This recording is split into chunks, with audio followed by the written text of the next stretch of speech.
Hakushi, I think character-wise, they've done like a few vignettes and stuff. That was very iconic there from him.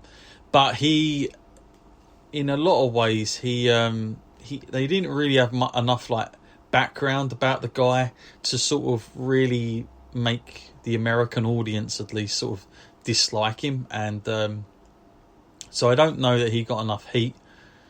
And obviously Jerry Lawler is a little bit like of an overshadow of him in this spot, because he's got the match of him later, and I get the feeling, certainly from what I can remember, that fans were kind of more holding out for that than they were this match. See a near fall there. He's going to go. Certainly had a lot of offensive moves. I'm surprised he. I don't know if they. I mean, it's one of those things. Hakushi is very short-lived in WWF. Like his career, his run. But then again, I just don't know that you could have. Was there enough stuff to do with him, and would he have done more? I mean, he was in it like 94 to 96. I mean, he'd been around. But yeah, it was just one of those sort of things where he just sort of, wasn't needed anymore, I guess. I don't think there was any real big stuff. He'd end up going to New Japan for a run in 96 and 97 after this stint with WWF. And yeah, he didn't really present himself back in the States again. This was his like one and only run, and to be honest with you, it wasn't like massive, obviously, because even though he was there for like that time, I mean, I forget he was there at 94, but yeah, he didn't really cement too much. I like that move there from Bret. The cool thing with Bret here as well is that he'd won King of the Ring by this point, and then they put him in at the match with obviously at WrestleMania 10 the year before, and after the King of the Ring. But certainly he'd proved by this point that I think, when he was calling himself the best there is, the best there was, the best there ever will be, I think that very much is at the prime here. You're seeing that. I think Bret, for the most part, will feel that in this year especially, he was overlooked a lot by Shawn Michaels, because that was where the company was going to go. Why they felt that they only could have like one guy at the top is beyond me, because if you look at when this has happened before, when you get two big guys like this, they tend, like, look at Rock and Austin, they don't tend to have just one guy. You can have two, but I guess the tension and rivalry, just like personally between them two, just made it a lot easier for WWF to just sort of go with one guy. I'm guessing. It's interesting here, Bret laying in some forehands for a change, getting Hakushi's arms straight over the rope, tied up. We see terrible camera work there, whoever's directing that, but there you go, Bret. The cool thing about Bret is every time you watch him, sometimes he'll always pull something new out. I think people like, they say, oh, was Bret overrated, was Bret this and that. Like, you're only going to think that if you keep saying it enough, because honestly, if you actually go back and look at his matches, break them down individually, these matches are all so uniquely different. Just recently, I got off watching on Steve Austin's podcast with him, and I know a lot of people felt like, Bret just hasn't got a sense of humour anymore. But then, look, the guy has gone through a hell of a lot. He's gone through strokes. I feel for Bret, because I think even, like, especially reading his book and stuff, you can tell there is a real deep sadness in this guy. And I think he can smile and laugh at things, but I think they're, after what they've done with him, I know he says he's over it and everything, but I do feel like Bret was never the same. I think, and I know people can harp on, well, stop going on about it. It's the most over talked about thing ever. But I think for Bret, that betrayal and then what happened with Owen, for him, it was never going to be the same again. Oh, that manager spot. I didn't really enjoy that just then. Like, I was watching that was way too predictable, a little bit too slow there. I'm blaming the manager there more than the guys in the ring, because he wasn't doing things fast enough there to make it look like this stuff's going on here. Yeah, it really wasn't that good. Akito Sato, of course. We had one of our listeners, Jimbo Wrestler Squad number 9. He, for me and Matt, he got Bruce Pritchard to send us a video of him doing that that impression. I'm gonna tell a JJ. That's how that's how he would often go, apparently, backstage with all the boys. Bruce Pritchard's got a really good thing, as we see Bret picking up the win.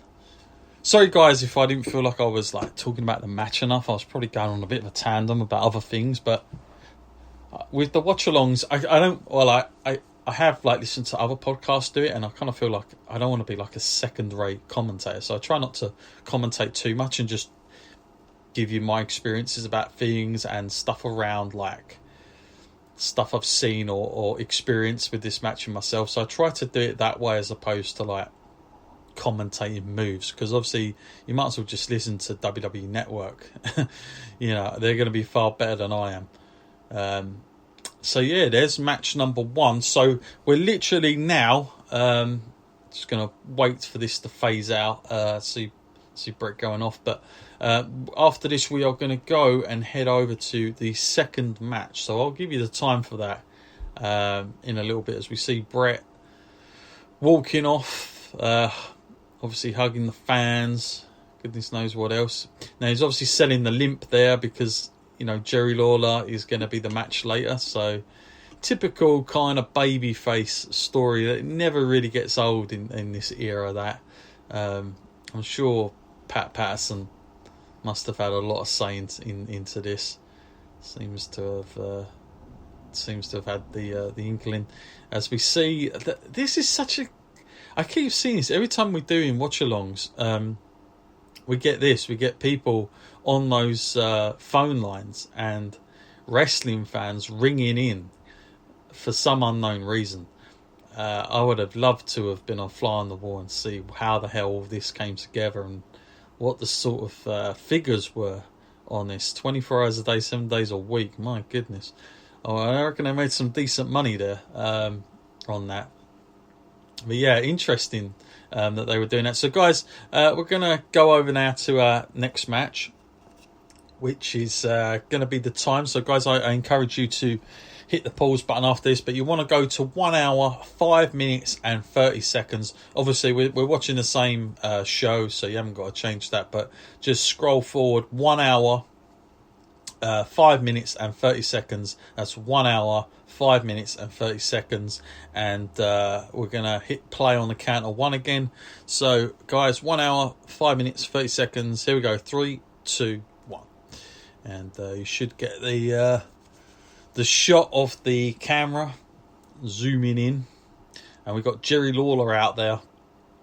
I don't know who the hell he's with there. Some lady. Very nice there.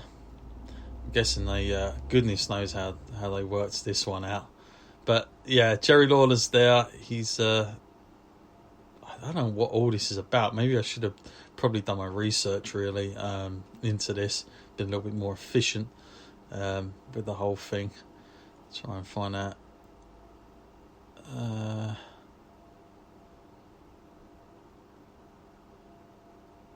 Yeah, it's not really a whole lot shown, really, even on my wiki page. So, yeah, I have no idea what the hell this is about. But Jerry Lawler's happy. That's for sure. I should have probably done like a lot more research with this. I think they're trying to look for somebody right out in the crowd now.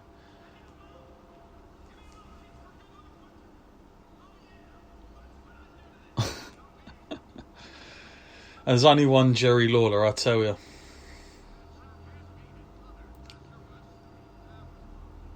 So obviously, now this match, again, it's not going to be like one of the most incredible matches. I can already tell that from the time on this, but that's why I just thought I decided to just add this in because, like, for storyline reasons, she was about to go backstage. Then it's like Vince is like, no, we want to get our money out of us for sure. God dear.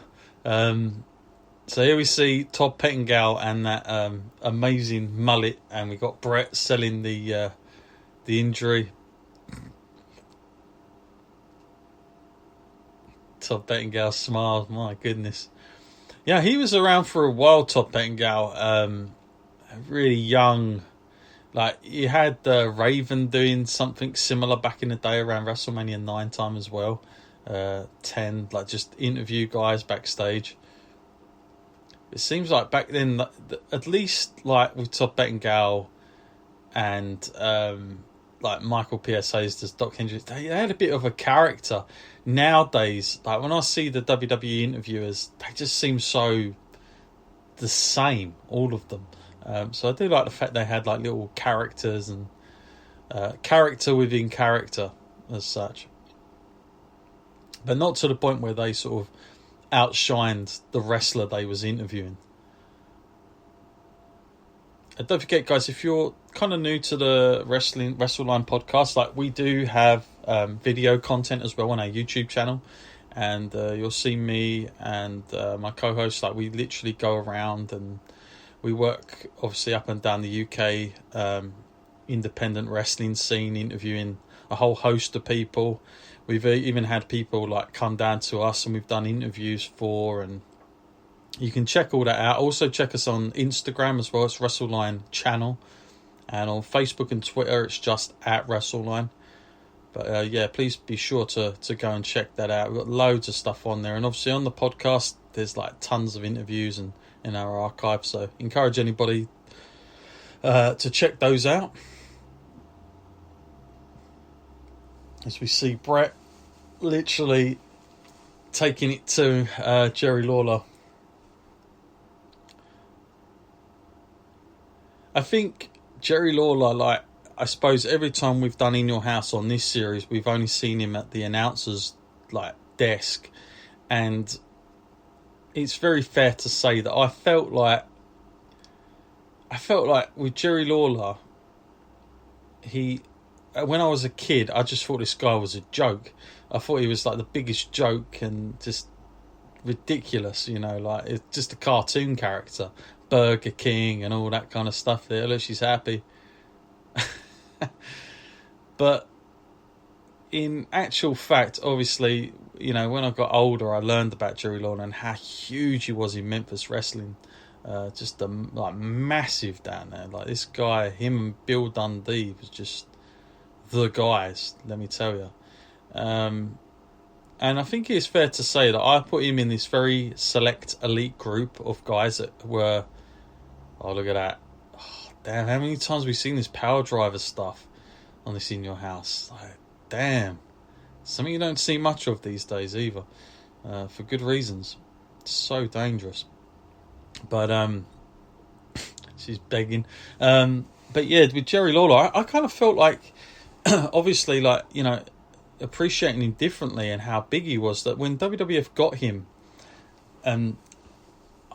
like I said, I do put him in this very elite category. Him and Bobby Heenan, for instance, just, you know, work wrestlers, commentators, managers, like they just really had the all-round ability to be able to do everything. And as good as Jerry Lawler is as a colour commentator, like I kind of felt like at this time WWF could have actually used Jerry Lawler as a little bit more of a top heel. I know it sounds quite crazy. I'm not sure if there would have been a WWF title run, but in all honesty, he's like one of the best best pound for pound workers that they would have had in this era.